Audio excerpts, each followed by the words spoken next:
શહેરમાં ફરી એકવાર આગની ઘટના બની હતી। દોડતી કારમાં અચાનક આગ લાગી હતી। ફોર વ્હીલ ગાડીમાં અચાનક આગ લાગતા અફરાતફરીનો માહોલ સર્જાયો હતો। આગમાં કાર ચાલકનો આબાદ બચાવ થયો હતો।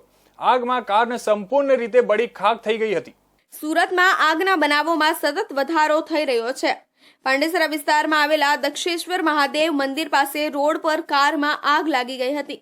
રાત્રિના સમયે આગ લાગતા અફડાતફડી મચી ગઈ હતી। સમગ્ર ઘટનાની જાણ ફાયર બ્રિગેડને થતા ઘટનાસ્થળે પહોંચી પાણીનો મારો ચલાવી આગ પર કાબુ મેળવ્યો હતો। નવસારીથી સુરત પરત ફરતી મહિન્દ્રા એક્સયુવી કારમાં આગ લાગી ગઈ હતી।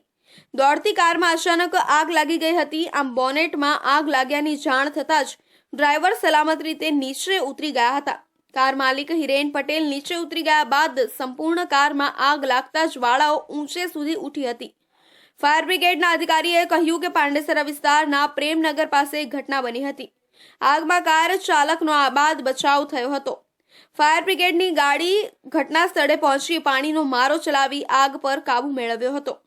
આગ કયા કારણોસર લાગી તે હજુ સુધી સામે આવ્યું નથી।